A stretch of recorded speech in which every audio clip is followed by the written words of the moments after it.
is Hidden Killers Live with Tony Brueski, Stacy Cole, and Todd Michaels. Where is Melody Buzzard? That is the question that authorities, family, anyone interested in this case are still asking. Ashley Buzzard, now arrested. It's a case that really, when it comes down to it, when you really start to examine what's going on here, it's a mental health crisis. One with legs, one with a driver's license, one with agency to move and to explore the crisis as if it were reality. That's what we're going to be exploring here. Shavaun Scott, psychotherapist and author, joining us to break down this case. I'm trying to grab your book over here so I can hold it up. Here we go. Your memoir, Nightbird, out right now, and also The Minds of Mass Killers, available wherever books are sold. Shavaun, let's start here. This didn't start the day Melody went missing. Family had sounded alarms for years, reports that she hadn't been seen by some relatives for a very long time, questions about schooling, paperwork, the home, the living conditions described as squalor. And then there's wigs, there's a road trip, there's a swapped license plate, and finally no child on the return trip. When you add all of this up, this looks like a very long runway to crisis that everyone could see and no one could stop. I want to start there about all of this, where people could see it, the family could see it, others could see it, but the way our system works allowed her to just kind of keep tooling along the world with being the caregiver of her daughter, Melody. How is this how it works? We have the most dysfunctional system when it comes to keeping kids safe. And how I would frame this, it's like there wasn't any one single big red flag, but there were yellow flags, one after another, after another, after another, that went on for years.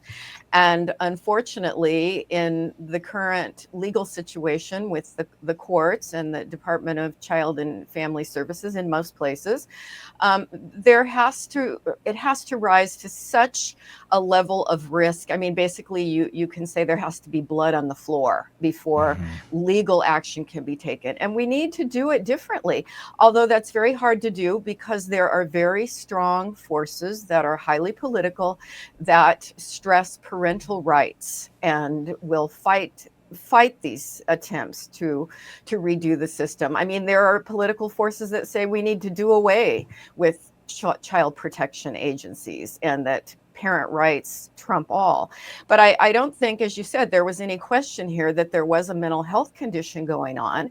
I did see one of the interviews, which certainly would fit, is that the mother, Ashley, had been diagnosed with bipolar disorder, had a prior psychiatric hospitalization. And we know that, of course, bipolar disorder is not uncommon, but you can look at it on a continuum. And when people have a severe case, they often become delusional. They may have hallucinations and they get paranoid. Super, super common. But there are lots and lots, literally millions of people, I would guess, out there with mental health conditions who are raising children. And it's horrifying to see. And often yellow flag after yellow flag after yellow flag. And when we have these flags, there's not a lot outside forces can do. And we're speaking here specifically on the Buzzard case, but I mean, you can apply this to almost any sort of situation. If you have a son, a daughter, a brother, whoever, someone in your life that you care about, whether it's blood or not, you're someone who gives a damn about their well-being, and you see that there is something that is taking over them, that there is a mental health condition that is spiraling and they need help. Those are not usually the folks who are suffering that are going to raise their hand and go, there's something really off here, really wrong. Oftentimes they don't even realize anything's going on. It's those on the outside that are seeing it. But who has the power to get help in those situations? Well, what I would suggest to families where they have doubts about somebody's stability and ability to care for their child is make report after report after report, keep notes, document if you get weird messages or strange voicemails, document, document, document, keep dates, stick to the facts, and keep reporting over and over and over, because sometimes you don't see action with the first or the second report, but if there's a consistent pattern, and the more people who report, the better. um, you may start to see that there are visits out to the home. And again, that's no promise that anything is going to change quickly, but sometimes that's all you can do, is just keep rattling the cage. You can report to police, you can report to the child protection agency, but you just have to keep doing it. So, Shavaun, where's this line between somebody is troubled, like they are starting to spiral, and where is dangerous? Where does that line get crossed that, holy crap, we need to do something, this child is in danger? Or mom or dad, they're suffering from a mental illness and they're just having a rough go of it, because Yeah. the state of the world is such that you're going to have some difficult days. That's just how it goes. But when do they cross over to, we need to do something now? A huge gray area there, right? And I think legally, I don't agree with this, but I think legally the risk has to be current, demonstrable, and basically the child is neglected, abused, or not having their basic needs for food and shelter met. And it has to be so extreme that the child is at imminent risk. And how is that going to be determined? I've seen families in the community mental health system where the parents were homeless, living in a tent, and reports had been made that the child was not sufficiently sheltered, but when it was investigated, it didn't meet the bar for any kind of immediate action. And then even if it does get to a judge, the priority of the court pretty uniformly is to come up with a reunification plan or a safety plan in order to keep the family together. And keeping the family together seems to be a higher priority than keeping children safe and in a home where they're well cared for. So it's a huge gray area, and yeah, courts can't remove kids due to a parental eccentric behaviors or even hallucinations, as long as the kids are fed, sheltered, and their very basic needs are met. Nothing changes. And that's where I think we just have to keep speaking out about it, and relatives who are seeing these things, they just have to keep calling. Who's making the judgment call on whether this is a safe place for the kids, and what sort of qualifications do they have to be making these judgment calls? Because we see this far too often where, well, someone did visit and they thought, well, this is still satisfactory enough to keep the kids there. Yeah, I've never been a child welfare employee or a social worker in that capacity, but I think they have a checklist and a scoring system. And this has ultimately been something that's put together by states and local counties. And so you find it can be somewhat different in every locale, which again is a problem. You don't have consistency from one community to another. And so a parent that may be flagged in one county can move across, move literally across the street and now be under the radar again in a different location. But ultimately, if a case gets in front of a judge, it would be the judge's call. And judges typically will go for a family safety plan or reunification plan, and the Department of Children's Services is in charge of coming up with that plan. So it's all done according to a checklist, and it may be everything that the social workers would like to see something change and want to see something happen. And as I've mentioned before, I have had a lot of those folks come to therapy in distress over their inability to see movement, in the court system. Wow. Ultimately, you hope that someone who is in that position as a CPS worker, or whatever capacity, whatever title it may be in whatever state, that the interest is that of the welfare of the children. Yeah. But on a complete professional level, let's take emotion out of it. Let's take the welfare of the children out of it for a moment, to better understand what is the motivating factor here. What's going on when they have a caseload that's far larger than they're ever going to be able to tackle because there's not enough of them and they're understaffed and they're underpaid. And in no way am I trying to say anything bad about the people who are working in this industry, in this world, in this area, with good intentions, that are doing their job and doing the best they can. They are saints, and they all get burned out at some point, and rightfully so. But let's just for a moment look at the kind of the structure of all of this. How does this work? Is there a reason? Is there incentive? Is there a reason why one would want to, like, let's mark this off as okay and move on to our next one? Because of time constraints, because of staffing constraints, because of this or that, the ability to pay enough attention where they want to, where they should be, where they can or can't. What are some of these other factors that are playing in here relative to the job requirements and what they need to do to basically get their job done and check the box at the end of the day to keep collecting a paycheck? Yeah, I think it's just built into the structure of the system. You know, you nailed it with there aren't enough social workers to keep up. And there have been cases, fortunately rare, but there have been cases where there was a bad outcome. A child died. And when they went back and, you know, did an audit and went over everything, the notes of the social worker had been falsified and they really had not laid eyes on the kids. So these people work under tremendous pressure, and it's just flawed. You know, from the basic rules that prioritize family reunification above all, which was based on really old research going back decades, that was the way it should go. And we I want just to talk about that. Yeah. Yeah, I want to talk about that specifically, of the family reunification, because, I mean, look, I mean, in some cases, does it make sense? Sure. In many, I don't know. I mean, I'm just basing on my experience, what I've seen with school systems, with people, with kids, and some families. I don't know. I would venture to say more than not, there shouldn't be any sort of reunification, because that's where the problem started to begin with. And if we're looking at patterns of behavior of people tend to have patterns of behavior, and they tend to keep doing the same stupid shit over and over and over. And the system doesn't seem to account for any of that when it comes to family reunification. So let's go way back. Why was this the best idea at some point in time, and why does it not make any sense today?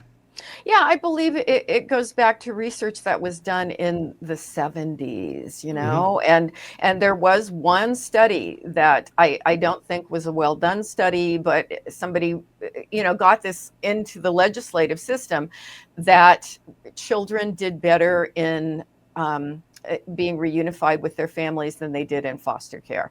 And society, I have to say, I think it's deteriorated a lot since then. We've got way more people with drug problems that have left them impaired. That is just a huge problem. And you know, what we talked a few weeks ago about the date, I believe it was in the 1920s, that we didn't even have laws in this country about child abuse, that people could be prosecuted, you know. And so the very first case that was prosecuted was in New York, a child abuse case, and they had to prosecute it under a cruelty to animals law, because we didn't have any laws about cruelty to children being a crime. So we're way out of reality here with, you know, even having judges that have adequate training in child development and what kids need and the impact of bouncing around. There are laws now that kids, if they've been in foster care for X number of years, I don't remember how long it is, 2 or 3 years or something like that, that they do need to look at terminating parental rights. But that's fairly new. And, you know, so that is a change, but we need to do a lot more. And yeah, you're right. It's like, as I say, yellow flag after yellow flag after yellow flag. There's a pattern here. And, you know, some of the things we can do are get teams where you have, not just reports to law enforcement, but where you team clinicians, mental health clinicians with law enforcement that go out into the home when there have been reports, and you spend time doing an evaluation. And that's not something that's done now. It typically is a quick checklist, or they go out, the parents don't answer the door, and so it gets delayed, and it can take ages to even get anybody out there to visit. Well, and that doesn't seem right. I mean, if somebody says, I haven't seen my nephew or my niece, in 6 months, 3 months, whatever that time frame is, and I'm concerned, that should trigger immediate action from some sort of authorities. And granted, you're going to have some of these cases where you've got, your paranoid Uncle Jeff, who's just not in his right mind and he drinks a lot or whatever the case may be. But it would be concerning if this child weren't in school, if homeschooling isn't showing any accountability for this child. There are lots of things that start stacking, and we need to do something and see, where is this child? Produce this child. I don't understand why we don't have immediate action when the data stacks up as it does. It just doesn't make any sense. Yeah, you're right. I agree with you completely. And I think a lot of times in these cases where people make false complaints, right, and one of the things that's looked at is, has there been contention in the family where people are fighting and they don't get along, or there's been a bad divorce or a bad custody battle going on. And so people will start making false complaints to CPS. So that's another thing that they have to evaluate. Are these family members just angry because they're not getting visitation with the child because there's a breach in the family system? And so a lot of times the kids aren't in danger, but you're right, you don't know. And particularly when you layer one thing on top of another, the child is not in school, there was a quick withdrawal, or when the child was in school, they show up without a coat when it's snowing outside. I've seen cases like that. I've seen cases where the school janitor bought a child a coat because they were so worried about the child, and they couldn't get anybody to take action because the kid would show up cold. So, well, at the end of the day, look, you're either going to have common sense on how to raise a child or you're not. And having a CPS worker come over there and scold you and go through their checklist and say you're failing isn't going to magically make them a better parent. No. But that seems to be how we think it's going to work. And we don't do anything about it. We're like, well, let's wait till it gets even worse, and then maybe we can take the kids away. Yeah. Till then, we're going to write you up. We're going to say, you need to change this, so the next time we come around. And if they don't, they don't, and they won't, and most times they don't, because they're not capable. Right. And that seems to be a thing that, again, this is a word a lot of people don't like to use because people would rather go with hopeful language. I'm just being real. Some people are not capable of certain shit, and that may be some very basic things. And if we can recognize that they're just not capable, they're not, if they're too stupid to put a coat on their child, if they can't figure out how to crack an egg and make them food, they're not capable of caring for a child. There's many, many ways you can care for a child with very, very little income. There are. Yeah. But you have to be intelligent enough to figure out how to do that. And if these people clearly are struggling and taking care of themselves, why the hell are we sitting here thinking, oh yeah, you can certainly take care of these 5 that you shit out? Yeah, no, that's a real problem. And often the folks with the least capacity to care for their kids are the ones that have the most kids. They have a lot of children. Yeah. And that's showing impaired judgment. That's showing a likely mental health problem or an addiction problem.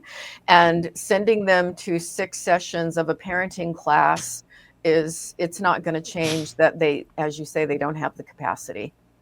Again, though, Boy, I'm playing devil's advocate here because I sit here as somebody who chose not to have children, intentionally did not want to have children. But aren't we taking away people's ability to, I hate saying it, but isn't it their right to have children if they want to? I mean. No. Okay, well, but how do you stop them? Not if you can't care for the kid, no. But how do you know if you can't care for them?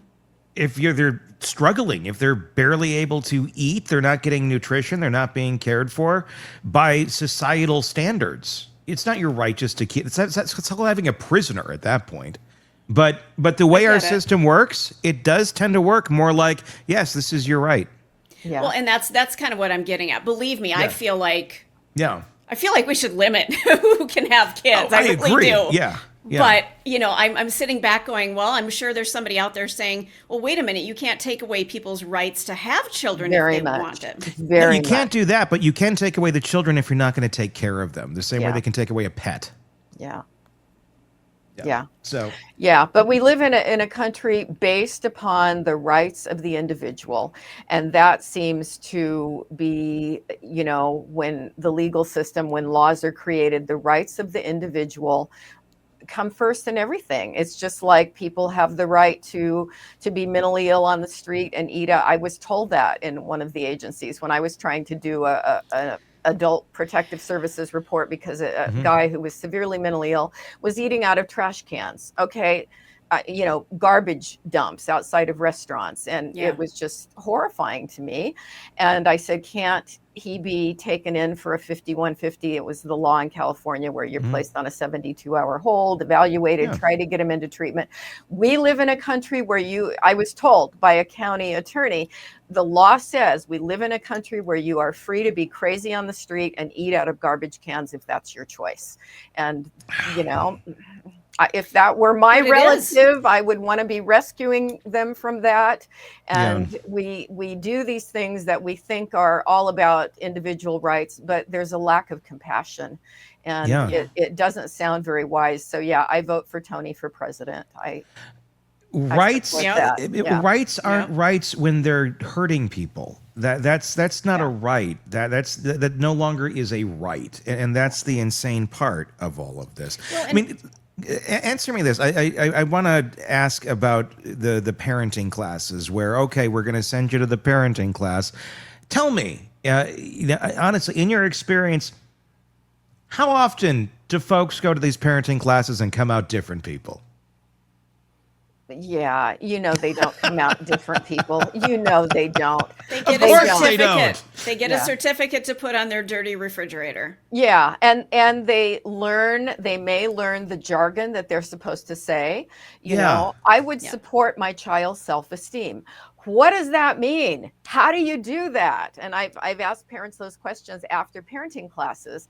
And when you explore a little deeper, how does this actually change how they behave with their kid? It doesn't. No. And they don't have a clue. But it's sort of like sending, domestic violence offenders who are chronically violent with women they're involved in and sending them to anger management. It's like, same frustration. There's so much wrong. Yeah. We do these things because it makes us feel better. Because it makes... We're checking a box. Exactly. Yeah. It's checking the box. We're saying we did everything we could by saying, go into this box over here and come out a different person. Yeah. Shake the box up. Still actually more damage. They just have more skills on how to work the system at the end of the day.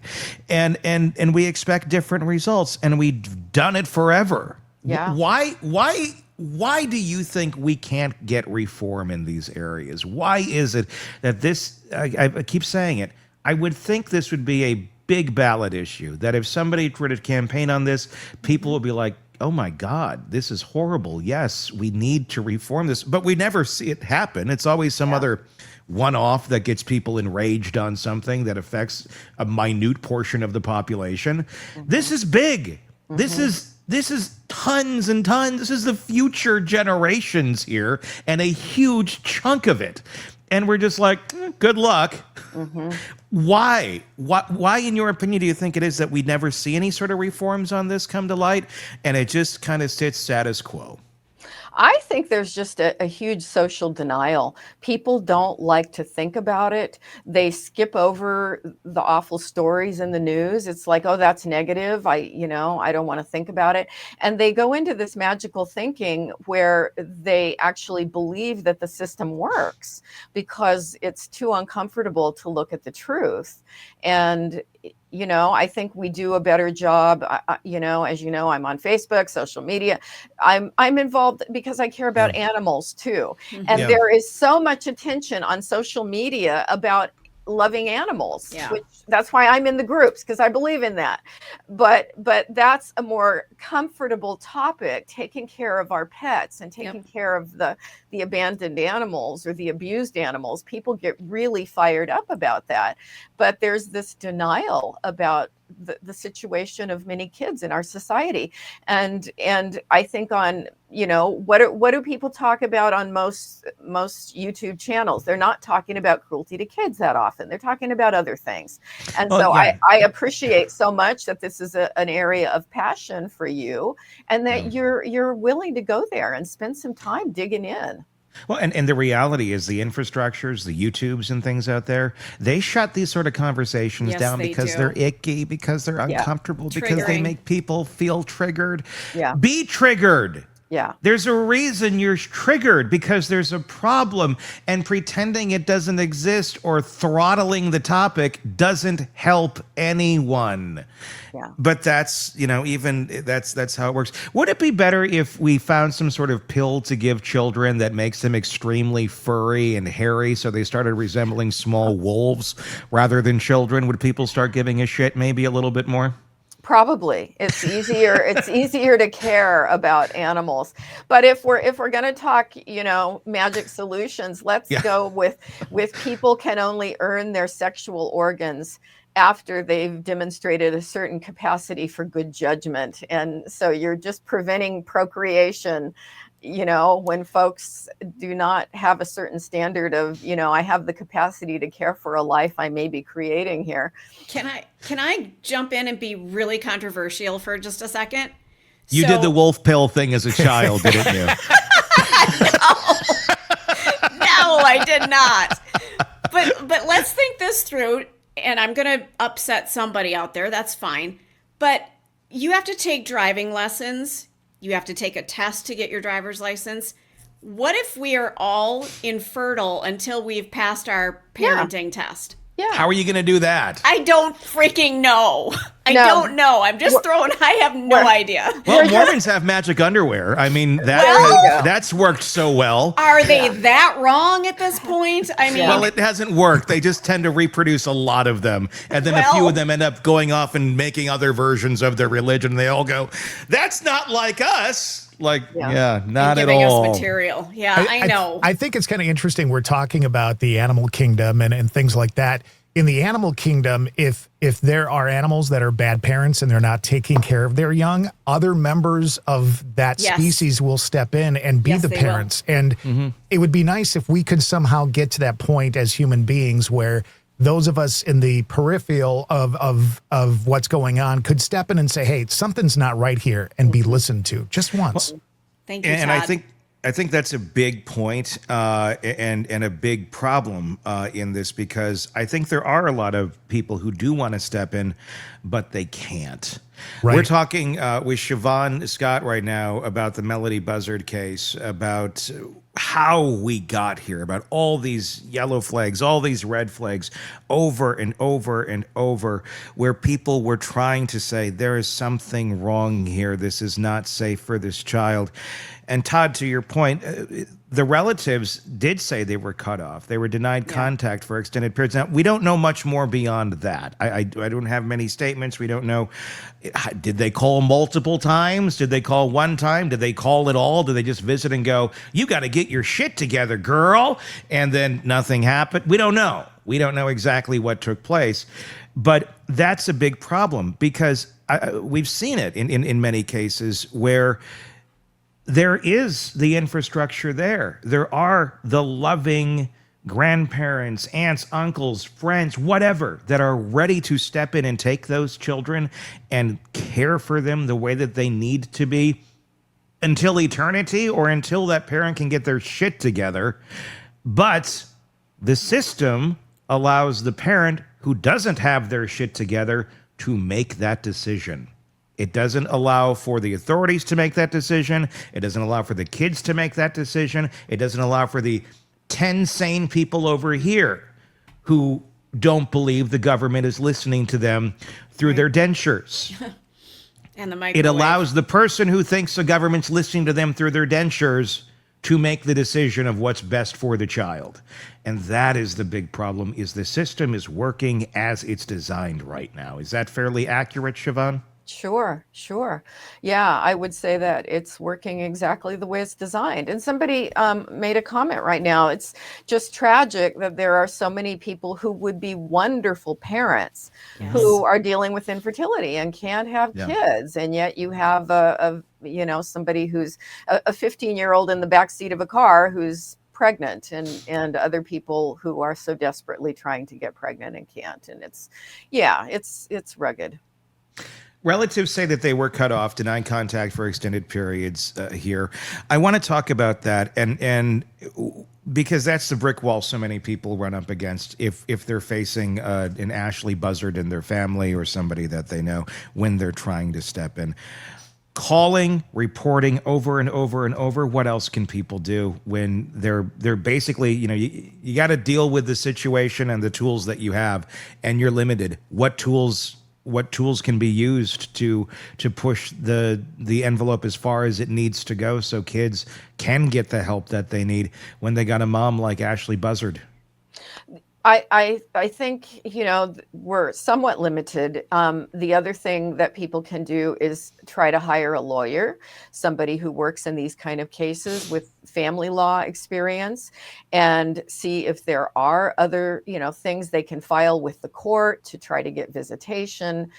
Ideally, we would do a better job with coordinating law enforcement, schools, and mental health folks, and having crisis teams that you can call and say, just do a welfare check, get out there, get in that house, and then just keep calling multiple agencies, because the more you can keep the fire going under a situation like this, the greater the odds that you're going to get eventually some kind of response that may be helpful. I mean, does a court need to step in at some point? Is there any levers that can be pulled? I mean, I know there's situations where people can get into a 72-hour hold and things of that nature for mental health emergencies. But I mean, the bar has to be a certain point. And again, we go back to local jurisdictions and everything depends on how they're handling everything. Yeah. But I mean, at what point? I mean, what is the bar here? So many people are, I think, baffled if they're into these situations at just the hoops of fire that you have to jump through to simply try and protect a child that's literally burning in a pit on the other side of the hoop of fire you're jumping through to save them out of. Yeah, you're right. It's the bar is so high, and it shouldn't be. And we don't take enough action. We don't move quickly enough. We don't get people into some situation where they're going to be evaluated, and it's traumatizing for, I think, people that are aware of this, that work in the system as well, because they feel like their hands are tied. And the more outreach we can do, whenever there's a yellow flag, start getting somebody in the home. Homeschool families that don't show up for their meetings, when there are school districts that require them to have some kind of a meeting, that should get an immediate response of someone in the home. But you can go into a house where there's hoarding going on, where it's, somewhat dangerous hygienically, where the children are not bathed, and that's not really enough to, meet the bar of these kids need to be out of there. And that's the reality, is the bar. I mean, we have a bar very high to get in and say that there's a problem, but the bar is so low for what they're allowed to maintain and live in with their children. I mean, and I mean, I'm going to assume it kind of comes down to, at the same point, the people who are making these decisions, the CPS workers going in there, also know, okay, well, what's the lesser of two evils here? Is it keeping the child in this hoarding house where obviously poor decisions are being made and this pile of shit could tip over at any time, possibly kill them? Or let's throw them to the system of, we don't know where they're going to land. Right. It could be far, far away. And it's luck of the draw as far as who was screened well enough to be a parent and for what reasoning they're being a foster parent. There's great ones and there are monstrous ones. Yeah. And again, you are a complete luck of the draw. So it's none of this makes any sense.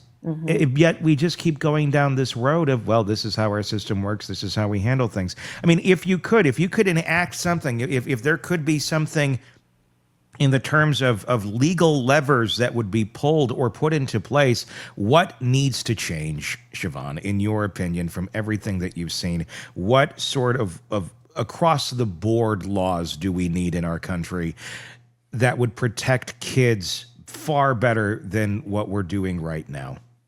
Yeah, it needs to be safety first, and more of an awareness with training in the court system about, as I say, trauma for children and what children's basic needs are to thrive. And safety first should be a national policy.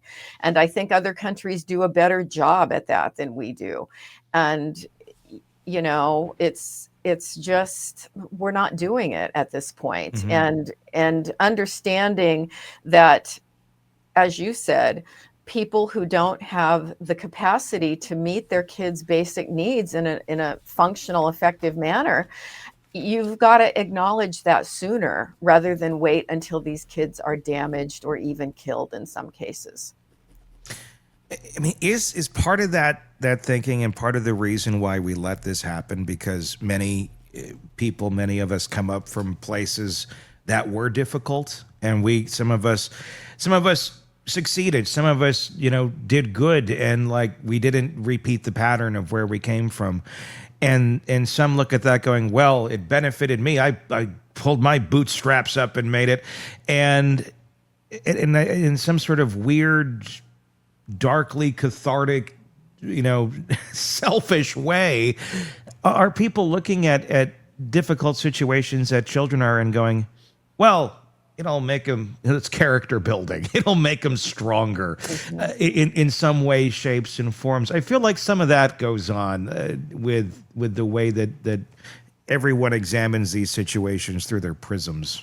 Yeah, that's true.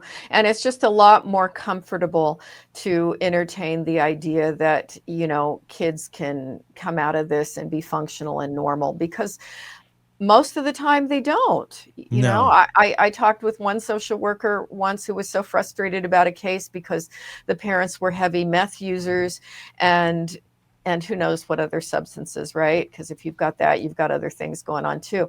But her only recourse was to say, you've got to get the needles off the floor, out of the reach of the kids. And, talk about a low bar, right? I mean, that's not even a bar. That's just like nothing. Yeah. It's like, and how is that? How is it even possible? How is the system saying that this is all you have to do? Tell them to get the needles off the floor. Who's making that call? Where is that in the handbook that it says this is all you have to do? Yeah, I think there was probably a checklist, was there food in the refrigerator? Yes. Do the kids have shelter? Yes. Do the kids have shoes and clothing? Yes. And so it just didn't, they have to come up with a score. Here's the checklist. And okay, the needle's on the floor, that's a problem, but that doesn't meet the standard to take action to get the kids That's out not of the like an home. immediate, you're out. Right. Do we, God. Because then at the end of the day, true, because here's the big problem. If we were to enact some real sensible changes here, if we were to say, look, needles on the floor are not okay, that's an automatic, you lose your children. Yeah. If you do this, you automatically lose your children. If we started putting the automatics in there, there's not enough places for these kids to go. No. And that's why we keep them in these squalor situations, because we don't want to fund anything that could give them a safe place to go, because we don't have a safe place for them to go. Yeah, very, very true. quality foster homes are, because we do know kids will do better in a family situation with parental figures who are nurturing and attuned to them. But we don't have enough of those places. And unfortunately, sometimes you have people who are fostering not because they really love and care about the kids, but because it's income for them.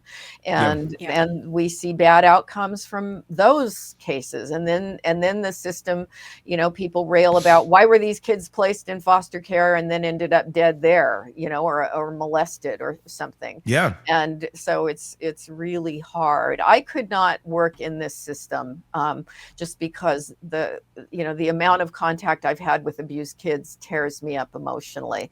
Yeah. I had one mom who really was in this category of not having the capacity to parent well, and she was limited in a lot of ways, including cognitively. And she brought in her little boy. I was working with the child. I think it was funded by CPS at the time.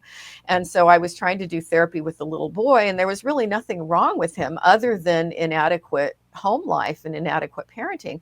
And mom brought him in one day with an ear infection, and she had a $10 copay for the antibiotic, and she didn't have the $10. And so she couldn't get him medication to clear up the infection. Who gave her the $10? I gave her the $10 and said, go get the medicine. And it's just, it's something most people would rather not think about. And the compassion fatigue that will end up being so prevalent with caretakers and people like you in the mental health system, in the, medicinal, medicinal, that's not what I meant. In the medical field. I mean, it's just every contact they have with these cases. I can't tell you how many times I paid for veterinary care for animals that couldn't, the people couldn't do just the most basic thing. They brought them in, they got a free exam because they were a first-time client, but they couldn't pay for medication that the animal desperately needed. Yeah. I did that out of pocket. You can't keep doing that. It takes a toll on you as much as you want to and you need to. You just can't keep doing it. And our system is not set up for people who can't afford care. Right. And I can totally see you doing that. So bless you. Yeah. I mean, you can't, because you can't rescue people from all of their problems over and over and over. It's just, that's not the solution. The people with the problems need to be fixed. Mm-hmm. I mean, and at the end of the day, take the kids out of it. You have hordes of people that can't manage basic life. Mm-hmm. And that's the reality of it. And they reproduce faster than others.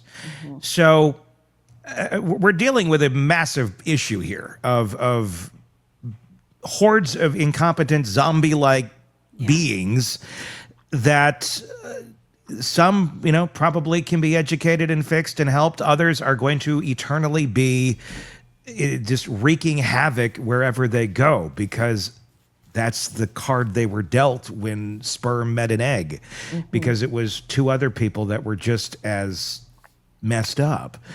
And we don't seem to have any real plan to deal with any of it other than just, let them keep fucking.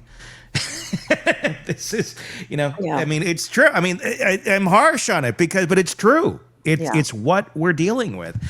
And how do we deal with that? I have no idea. Yeah. But I would think the first step would be not allowing to continue to have children might be part of it. Yeah. It's very, very, very frustrating.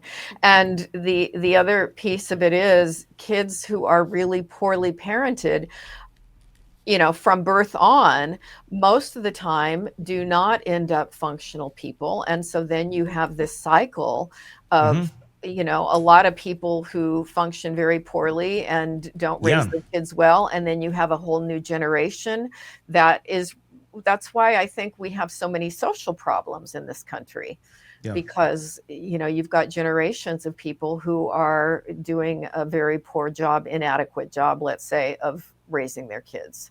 Yeah. It's an interesting comment. MNT7949 said, and I don't know if this is true, and I'm not questioning what you're putting here, but I just want to qualify it. It says, as someone is getting close to becoming unqualified for SNAP, they are required to attend a class. The class outlines life changes which may keep them qualified, one of which is having a baby. If that is true, it seems like an incentive to just have child after child after child to stay in the system. Yeah, we have had a problem in that area. I'm not sure about that particular case with SNAP and if that's true everywhere, but it certainly could be. And it used to be that every time a person got pregnant, I remember in high school, I went to a rough high school, and there were girls whose goal, one of my friends, in fact, her life goal was, I'm going to have a baby and then I can get welfare. And of course, I'm not speaking of everybody who's on aid, because there are many people who just have something go wrong in their lives and they end up needing those services. So it's not a judgment on everybody, but there have been situations where people looked at this as, this is a way out of poverty, is to have a child, and then I'm going to qualify for aid to families with dependent children. So there's so many tricky ways that this can go wrong, and it gets really complicated on how do we fix it. I think funding Planned Parenthood, we've removed funding from it now because of political things, and we've eliminated abortion entirely in many parts of the country. And so people who know they're not ready and able to care for children are having children. And if the laws continue to go in that direction, you're going to have more and more and more poorly parented kids from people who don't even want to be having kids. And more and more crime, which will continue to rise, which it's no coincidence that when abortion became legal in our country, roughly around 18 years later, there was a big dip in crime. Yes. I wonder why that would be. I wonder, because those people never came to the world. Yeah. That was a good But then we're book. going to complain about it. Because it's a precious, we're going to care. We're a precious child. We don't give a shit. Once you're out here, you're good luck. Yeah. Good luck. You're to the wolves. I read that book too. That was a very interesting statistic in the case for that the crime rate went down once abortion was legalized. And I know so many women, of course, who have had abortions, and I don't want to offend all the pro-lifers out there, right? They've got their argument. I get that. But on the other hand, when someone knows, I'm 14 years old, I cannot care for a baby, and they're coming from a house with substance abuse, and there's no support system for them. And you're talking about kids that are going to be raised in these kind of situations.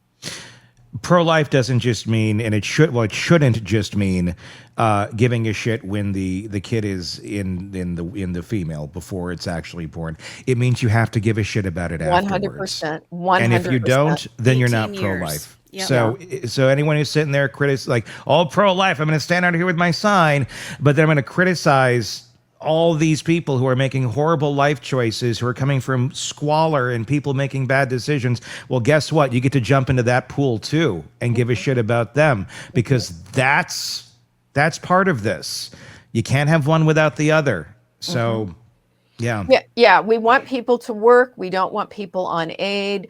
And yet we still want to basically force them to have children that they can't care for, and they can't get jobs, because who can afford $2,000 a month for childcare when you're only earning $1,500 a month to live on in a low paying job? And people aren't looking at the big picture here. They're thinking of these Band-Aids, and there's just not a lot of thought going on. It's check a box, pretend it's not bothering me, la, la, la, la, la. Everything is great in my world. Oh, did Junior just essay 2 16-year-olds and nearly choke one out? Oh, well, la, la, la, la, la. Everything's great. That's the type of world that we live in right now. Yeah. Reference to the Jesse Butler case. Yeah. But that's how I feel. That is how it is. Well, I'm glad we solved all the world's problems again today. Yeah. Or just brought them all to light. I think you're doing a big service by bringing them to light, because, again, it's just social denial. People don't like thinking about it. I mean, I don't enjoy thinking about it, but I still read these cases because I'm like you. I want to try to understand, where did we go wrong here and what can we do? Well, what's most disturbing about the Buzzard case to me is, the system is working as planned. The fact that Ashley Buzzard could drive many states away, have a wig on her kid. People know there's a mental health problem with this woman. There's report after report of it not being a safe condition, but she still has the kid. She can make the kid disappear, tell no one where they are. and for a month not be arrested.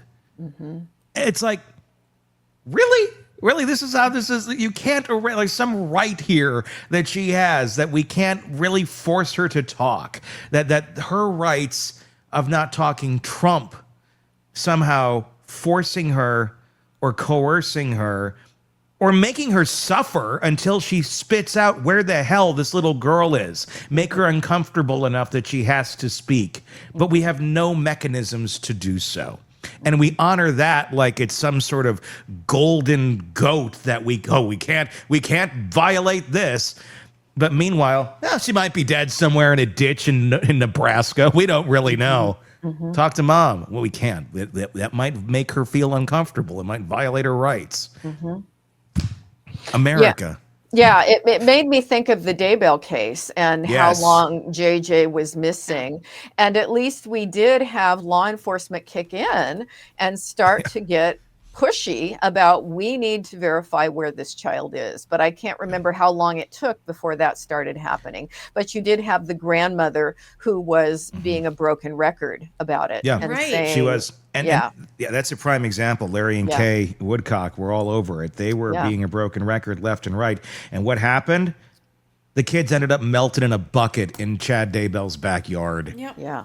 And while those two are off in Hawaii playing the ukulele and getting married on Shipwreck Beach. I mean, Maybe there should it's be a Daybell statute that, you know what, after a certain amount of time, if you haven't produced your child, the Daybell statute kicks in and we go and find your damn kid. Yeah, how about like 5 minutes? Like if the police show up and where are your kids? And the answer is, I'm not telling you or I don't know. Well, then guess what? You're going with us. There should never be a reason that you couldn't speak to authorities as to where your children are. And if there is, then you're probably breaking a law. If you can't logically tell someone, my kids are over here and they're safe. And this is why. I mean, granted, Lori did lie and say that the kids were at Frozen watching the movie. But again, that would require follow-up and the ability to do so. And The again, movie's like 2.5 hours. I mean, so what happened after 2.5 hours? Yeah. nothing. Exactly. It's like, they're over here. They're staying with. Then prove it. But then you got the interstate dynamics. We need a national system that does something. Yes. Because right now, it's really easy to hide a kid, lose a kid, steal a kid, sell a kid, do whatever you want with a kid. Because there's not a lot protecting them if you have a nefarious caregiver in charge. Only in America. Let's hear a verse from the Brooks and Dunn song about this shit. I'd love that.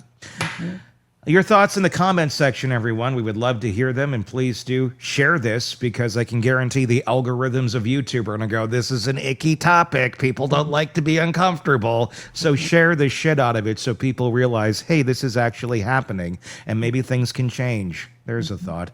Until next time, for Stacy, Todd, and Shavaun, I'm Tony Brueski. We'll talk again real soon. Want more on this case and others? Then press subscribe now and don't miss a moment of true crime coverage from Tony Brueski and the Hidden Killers podcast.